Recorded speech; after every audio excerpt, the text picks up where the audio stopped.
ယုံတစ်ခုတည်းမကပဲဆယ်စုနှစ်သုံးစုကြာအောင်မြင်မှုကိုအရေးအချင်းနဲ့တက်တည်ပြခဲ့တဲ့အာရှရဲ့ icon ကိုရီးယားအနုပညာလောကမှာအမြင့်ဆုံးဆုဖြစ်တဲ့ Daesan Grand Prize ကို၃ချိန်ထက်မကရရှိထားပြီးယုံတင်ကားကြီး10ကနေဇလန်တွဲ20ကားထက်မနည်းရိုက်ကူးထားတဲ့ထိပ်တန်းမင်းသမီးအချစ်အမုန်းဝမ်းနဲ့စရာနဲ့ကလစားချေရတဲ့အမျိုးအစားစုံလေးနဲ့ကြာရစရုပ်ကိုပိုင်နိုင်နဲ့ပြိသက်ရင်းနဲ့ထိအောင်တရုပ်ဆောင်နိုင်ခဲ့တဲ့အနုပညာရှင် Grand Prize Back New Artist Popularity Photogenic Drama Award Excellent Award Global Star Award စတဲ့များပြားတဲ့ဆုတစိတ်များစွာအပြင်ကိုရီးယားဇလန်တွဲတွေကိုကမ္ဘာကသိအောင်ဖော်ထုတ်ပေးနိုင်ခဲ့လို့ Haley Quinn လို့တောင်တင်စားခြင်းခံခဲ့ရတဲ့တရုပ်ဆောင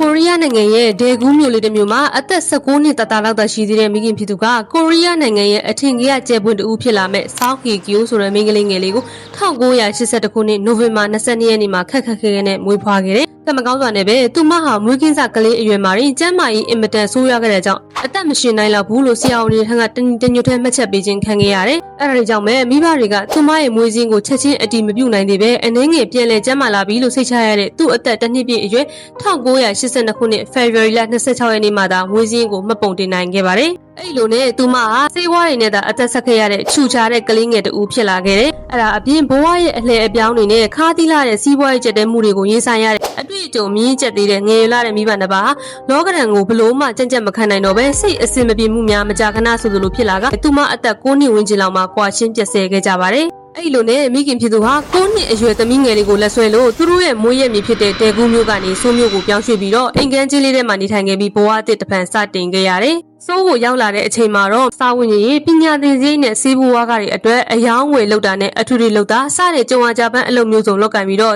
ဘဝကိုခက်ခဲနဲ့ရုန်းကန်ခဲ့ရတယ်။ချွန်ကြီးနဲ့စုကတောထဲမှာခဲ့ချွန်လာတယ်လို့ပေါ့သူ့အသက်14နှစ်အရွယ်1996ခုနှစ်လောက်မှာတော့ကျောင်းဝတ်စုံအလကားရကျင်လို့ဆိုပြီးတော့ကျောင်းဝတ်စုံမော်ဒယ်ပြန်မှဝင်ရောက်ရှင်ပြန်ခဲ့ရမှာအမှုပညာလမ်းကြောင်းပေါ်ကိုစတင်ရောက်ရှိလာခဲ့တယ်။ပါရမီပါလာခဲ့တဲ့သူမဟာငွေကြေးအခက်ခဲတွေကြောင့်သူမနဲ့ရွယ်သူကလေးတွေကစားနေတဲ့အချိန်မှာတော့မကစားနိုင်မဲနဲ့ကျောင်းစင်တာနဲ့အလုပ်ခွင်တွေကိုတန်းသွားခဲ့ရတဲ့ကြောင့်တငယ်ကြီးရဲ့လိုလည်းမြမဆဆမရှိခဲ့ပါဘူး။အဲ့လိုနဲ့1996ကနေစလို့ရနေရာကနေတက်ကြွစွာတရုပ်ဆောင်ခွင့်ရလာခဲ့တယ်။ဒီနေ့မှာတော့ဒရိုက်တာယွန်းဆောင်ဟိုဟာ Autumn in My Heart ဆိုတဲ့ရုပ်ရှင်ဇာတ်ကားရဲ့ On Saw ဆိုတဲ့ဇာတ်ကောင်နေရာမှာတရုပ်ဆောင်မှုအတွက်ဝမ်းနဲ့တက်မျက်ဝန်းနေရှိပြီးတော့အဖြစ်ကင်းစင်တဲ့ပုံစံရှိတဲ့မင်းသမီးတစ်ယောက်ကိုလိုက်ရှာနေခဲ့ပါတယ်။အဲ့ဒီဇာတ်ကားအတွက်ကျိုဟာလည်း audition မှာပါဝင်ခဲ့တဲ့တက်သစ်ဆလူငယ်အမှုပညာရှင်ဖြစ်နေခဲ့ပါတယ်။တန်ကောင်းစွာနဲ့ပဲလူတွေ့စစ်စစ်နေစဉ်မှာကျိုဟာသူမရဲ့အတန်အနေအထားနဲ့ဝမ်းနဲ့စရာကောင်းတဲ့ခံစားချက်တွေကိုအကောင်းဆုံးချပြနိုင်တယ်လို့ဒရိုက်တာကသဘောကျသွားခဲ့ပြီးဒီဇလန်အတွက်သူမကိုယ်သာရွေးချယ်ခဲ့လိုက်ပါတယ်။ပြိုဟာလည်းခက်ခဲနေတဲ့ဘဝကနေမိခင်ဖြစ်သူကိုပါဆွဲထုတ်ခြင်းနဲ့စိတ်တော်တော်လေးထက်သန်နေပုံရပါတယ်။ဒီလိုမျိုးပါဖြစ်နေတဲ့အခန်းကြီးငိုတဲ့အခန်းကြီးမှာဆိုရင်ပထမဆုံးခေါင်းဆောင်နေရာကနေပါဝင်ခဲ့ရဆိုတာကိုမေ့သွားလောက်တဲ့အထိရေကုန်ရေကန်းစူးစမ်းခဲ့တာကြောင့်ဒီကမ္ဘာလုံးကပရိသတ်တွေ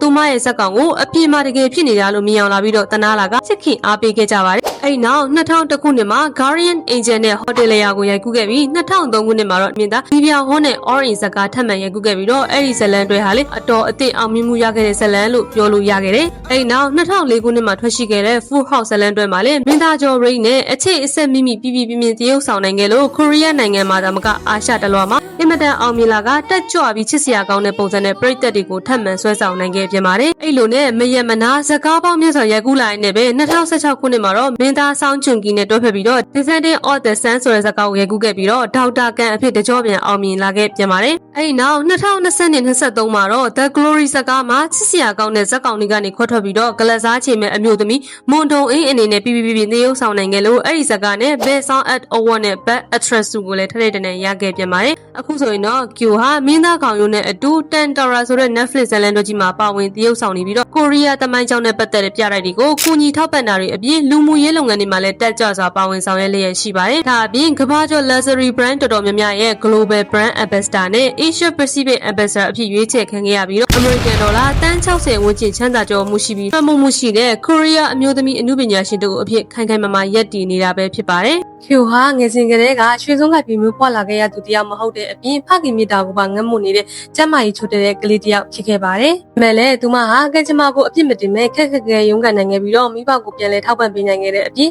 ်ဘာသာမရှိရင်ငါမေဘယ်လိုလုပ်မလဲဆိုတဲ့စိတ်တကူနဲ့ငငယ်ရွယ်နဲ့ရင်းချက်ခဲ့ရသူတယောက်လည်းဖြစ်ခဲ့ပါတယ်။